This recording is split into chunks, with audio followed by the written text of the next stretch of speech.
ini dia, ke-8 besar finalis Putri Indonesia 8 Zepeto. We are empowered women, Bundo Kanduang ibu sejati, pengayom keluarga dan lingkungan sekitar. Limpa perumah nan gadang, amban paruak pagangan kunci. Seorang bundo merupakan tiang menyangga keluarga, merupakan kunci di suatu keluarga. Pusek jalo kumpulan tali, mampu menyelesaikan persoalan rumah tangga, hiasan di dalam kampuang, rumarak di dalam nagari. Pemersatu dan penyelaras keluarga, penjaga adat, nilai dan peradaban di nagari. Karena itu, saya mengembangkan advokasi I'm with her Indonesia. Perempuan bantu perempuan, di mana kita saling mengedukasi untuk saling menginspirasi. To let women in Indonesia know that when they are facing some issue, they acknowledge they are never alone. There are other women out there who would love to support them. That I'm with them, that I'm with her Indonesia. I want to dedicate what I've got to my province and to my country, Indonesia. Saya Tiara Chaniago, Putri Indonesia Sumatera Barat 2023, dari Sumatera Barat untuk Indonesia. Kekerasan adalah hal yang dilakukan secara memaksa. Seperti yang kita tahu, kekerasan pada masyarakat sangat sering terjadi terutama pada kaum perempuan. Adapun kekerasan yang sering terjadi ialah kekerasan fisik, kekerasan seksual, kekerasan psikis, dan banyak bentuk kekerasan dalam masyarakat. Adapun dampak buruk yang timbul akibat kekerasan ialah trauma, dapat mengakibatkan berbagai macam masalah kesehatan baik fisik maupun mental. Terima kasih.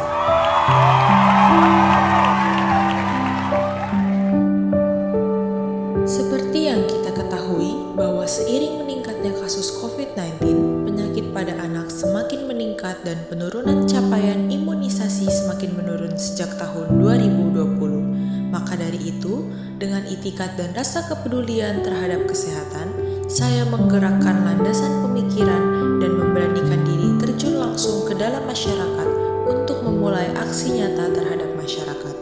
Saya memberikan penyuluhan, pencegahan berbagai macam penyakit dengan insidensi tinggi, salah satunya COVID-19. Selain itu, saya diberi kesempatan memberi vaksin dan imunisasi terutama bagi bayi dan anak. Hal inilah telah menjadi wadah bagi saya untuk menuangkan rasa cinta dan menebarkan kasih serta memberikan dampak bermanfaat bagi kesehatan masyarakat Indonesia melalui advokasi Compassion with Action. Dalam kesempatan kali ini, saya ingin mengajak pemuda Indonesia untuk meningkatkan rasa empati terhadap sesama dan mengajak untuk bangkit membangun bangsa di situasi yang cukup sulit sekarang ini. Terima kasih.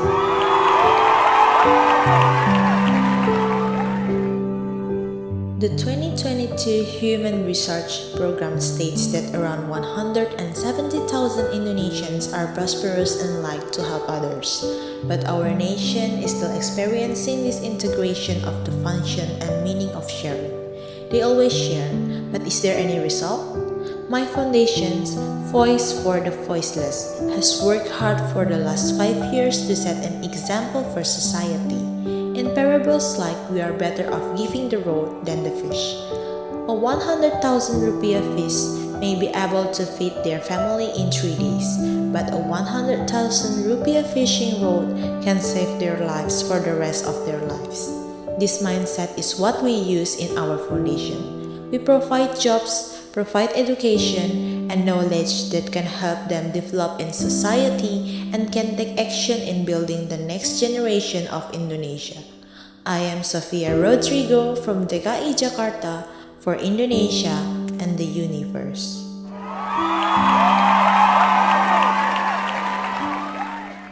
Selamat pagi, siang, sore, dan malam. Perkenalkan, saya Ecaklin sebagai perwakilan Jawa Tengah. Pada kesempatan ini, saya membahas tentang kesehatan hewan yang berpengaruh terhadap kesehatan dunia. Contoh kasus nyata yang hingga saat ini masih kita alami adalah COVID-19 yang ditularkan pertama kali dari kelelawar. Serta masih banyak lagi penyakit yang ditularkan dari hewan yang tentunya berdampak besar bagi kesehatan manusia. Oleh karena itu, perlu kita sadari bahwa kesehatan hewan juga sama pentingnya untuk kita jaga demi keselamatan bangsa kita sendiri. Kita dapat memulai dengan hal-hal kecil. Contohnya, dengan mencari tahu apa saja penyakit yang dapat ditularkan melalui hewan ke manusia, juga gejala-gejalanya, supaya kita lebih waspada. Selain itu, hal yang bisa kita lakukan adalah dengan membawa hewan yang terjangkit penyakit ke dokter hewan, supaya mendapat pengobatan dan juga kita akan mendapatkan penjelasan yang tentunya akan menambah wawasan kita. Dengan begitu, saya berharap agar teman-teman yang membaca atau mendengar dapat terinspirasi untuk lebih memperhatikan kesehatan hewan di sekitar kalian, demi dunia kita yang aman dan sehat. Pentingnya kesadaran kesehatan mental. Menurut WHO, individu yang sehat secara mental adalah individu yang menyadari potensi yang ia miliki, mampu mengelola stres yang wajar, bekerja produktif, serta mampu berperan dalam komunitasnya. Sayangnya, kesadaran akan pentingnya kesehatan mental di Indonesia masih kurang. Kementerian Kesehatan melaporkan peningkatan sebesar 64,3% baik karena COVID-19 ataupun guncangan ekonomi. Berdasarkan hasil survei Indonesia National Adolescent Mental Health Survey, sebanyak 1 dari 3 remaja berusia 10-17 tahun di Indonesia memiliki masalah kesehatan mental. Jumlah itu setara dengan 15,5 juta remaja. Padahal remaja dan pemuda adalah generasi penerus bangsa. Akankah kita menutup mata tentang hal ini? Demi masa depan ini diperlukan kesadaran kesehatan mental secara menyeluruh di Indonesia. Hal yang dapat dilakukan adalah 1. Merubah stigma bahwa mental health merupakan hal yang tabu. 2. Kampanye mental health awareness di berbagai platform media sosial. 3. Membuat komunitas peduli kesehatan mental. 4. Penyediaan layanan kesehatan mental yang bermutu dan terjangkau. Terbangunnya kesadaran akan pentingnya kesehatan mental sangat penting demi masa depan Indonesia yang lebih baik. Terima kasih. Advokasi yang sedang saya pikirkan akhir-akhir ini yaitu mengenai advokasi sosial terhadap anak korban kekerasan fisik. Di Indonesia, salah satu masalah besar yang marak diperbincangkan akhir-akhir ini adalah tindak kriminal terhadap anak, mulai dari kekerasan, pembunuhan, penganiayaan, dan bentuk tindak kriminal lainnya yang berpengaruh negatif bagi kejiwaan anak. Data Komisi Perlindungan Anak Indonesia menunjukkan setiap tahun angka kekerasan terhadap anak mencapai 3.700 dan rata-rata terjadi 15 kasus setiap harinya. Ironisnya, sekitar 70% pelaku kekerasan terhadap anak adalah orang tua mereka sendiri. Dalam hal ini, pendampingan advokasi sosial juga diperlukan untuk anak korban kekerasan karena tidak semua permasalahan dapat diselesaikan dengan jalur hukum. Maka dari itu, saya Sherin Wegler, perwakilan Putri Banten, memberanikan diri untuk ikut membantu melindungi anak-anak yang menjadi korban tindakan kriminal atau kekerasan fisik dan mental. Terima kasih.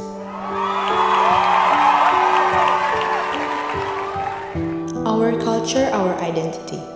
Indonesia adalah negara dengan keragaman budaya yang sangat tinggi, yang bahkan beberapa di antaranya sudah diakui sebagai harta warisan nasional.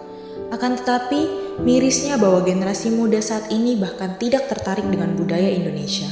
Dengan ini, saya mengajak untuk menumbuhkan rasa cinta kita pada kebudayaan Indonesia. Sebagai generasi muda, kita harus tetap menumbuhkan jiwa nasionalisme ini. Caranya mudah, cukup cintai kebudayaan Indonesia.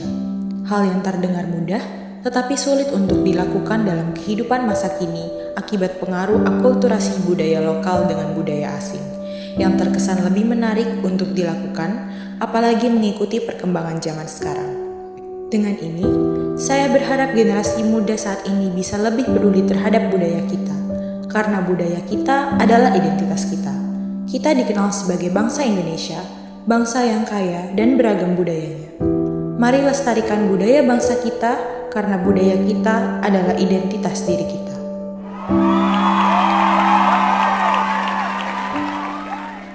Physical racism, kalimat yang terdengar simpel, tapi harus dihindari. Rasis terhadap fisik bukanlah hal yang sepele. Sudah banyak kasus bunuh diri di dunia karena physical racism. Physical racism bukan hanya terjadi di dunia nyata, bahkan di sosmed juga sudah banyak kasus physical racism. Terutama di real life, sudah banyak sekali kasus rasisme di Indonesia yang terjadi. Contohnya kasus rasisme mahasiswa Papua. Sebanyak 43 mahasiswa di Papua dikepung, dipersekusi, dimaki dengan ucapan rasisme, dan diancam.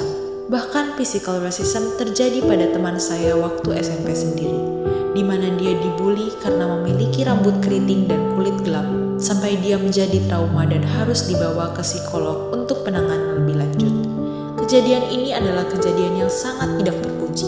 Jika kejadian ini dihentikan, akan terjadi lebih banyak kasus lagi. Saya, Cherlisa Everlanza, Putri Indonesia Sulawesi Selatan, sangat menentang terjadinya physical racism. Terima kasih.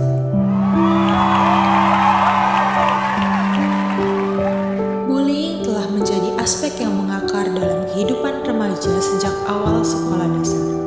Anak-anak dihadapkan pada faktor-faktor yang tidak dapat dikendalikan dalam kehidupan sosial dengan teman-temannya. Bullying tentu memiliki dampak buruk jangka panjang bagi korban bullying, mulai dari prestasi akademis, kehidupan sosial, kesehatan mental dan fisik, hingga keselamatan nyawa. Oleh karena itu, marilah kita tanamkan dalam jiwa kita untuk stop bullying, stop mencari kesalahan orang lain, tingkatkan kesadaran setiap hari tentang betapa pentingnya saling menghargai, memperlakukan satu sama lain dengan kasih sayang, bukan dengan kebencian. Saya, Florence Lakeisha, Putri Indonesia Maluku Season 8, mari bersama-sama kita ciptakan lingkungan nyaman bebas bullying. Terima kasih.